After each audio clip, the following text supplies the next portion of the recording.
Welcome back to Ferris Sports Update. Time to check in with Bulldog Softball. I'm joined by head coach Kristin Janes. Coach, welcome back to the show. Thanks for having me. Obviously, this past week, final week of the regular season, and had an opportunity to play 6 games against Ashland, Grand Valley, Northwood. Maybe just talk about how this final week ended for your team. I think we ended strong.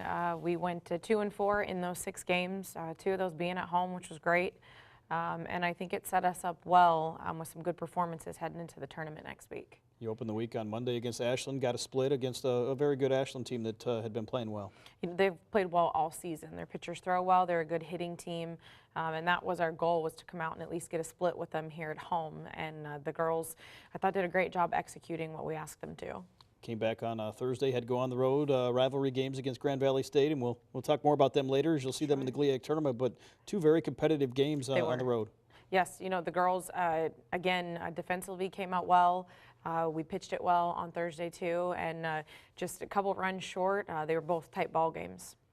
Obviously, you closed out the regular season then on Saturday against Northwood, senior day, and a chance to honor your senior class. 3 seniors playing their final home games. Yeah, Lexi Hungistos, our 4-year third baseman. Logan Fleming is a 3-year starter at shortstop, and Becca Puron behind the plate.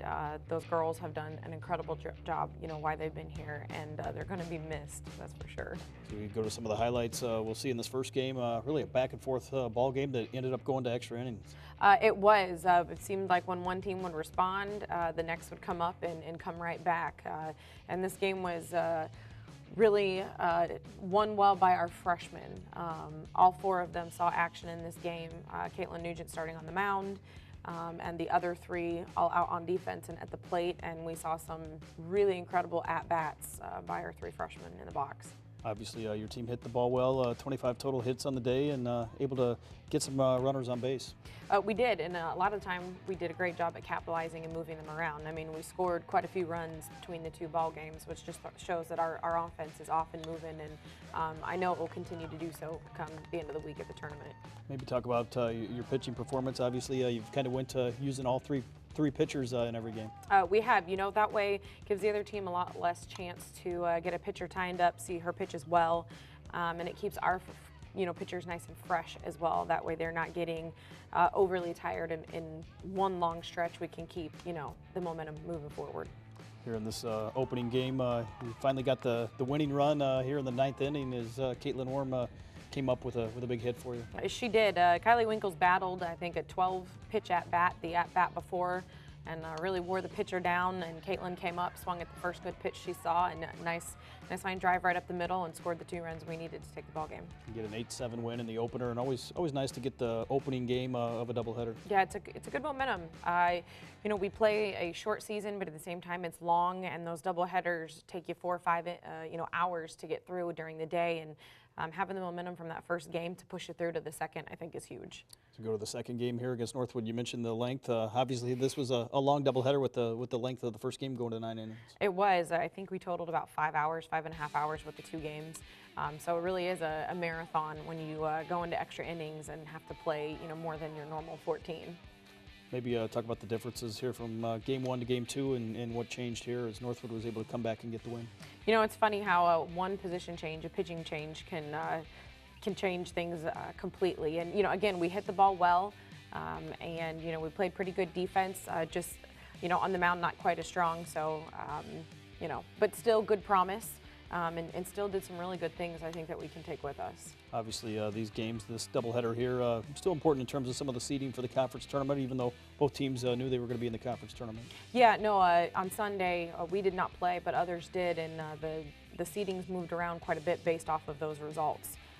So they were huge for both teams. Obviously, this being the final home game here of the year, and your seniors seeing action here for the final time, and always kind of special to play your final home game. It is, when you get to come out and you get to play on your own field for the very last regular season game. I think that's huge for these 3 seniors. They got the chance to go out on a good note, on a positive note, not just with our ceremony and celebration, but with a really good win in the first game.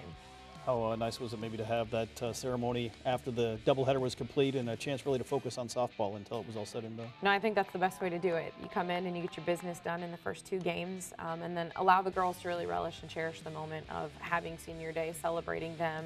A lot of them had family and friends, and we got a lot of time to really celebrate them afterwards. 9-4 the final here in Game 2 as you wrap up the regular season, and now on to the GLIAC Tournament where you'll take on Grand Valley State again here in the first round on Friday. We will, and you know it's difficult to beat a team many times in a row, and so we've played really well against them this year, and I think the girls are ready to go change the scoreboard this time. Obviously a double elimination tournament here in Sandusky, Ohio. Maybe Yes. haven't been there before last year. Your kids know a little more what to expect maybe out of the GLIAC Tournament. We do. It's a little bit different surface than what we're used to playing on throughout the regular season on the fields that are artificial. So having the ability to play on that last year, know the dimensions of the field and kind of what to expect. Format-wise, it's the same thing. They know who they're going to potentially be up against, and I think it prepares us a whole lot better being year number 2 to do this. What does it take here in the postseason maybe to come out and get some wins and stay alive in the conference tournament? It takes a clean ball games. Can you go in and do the everyday routine plays, the little things correctly? Whether it's on the mound, it's in the box, or playing defense, the team that's able to do that, the best I think are the ones that make it through the tournament.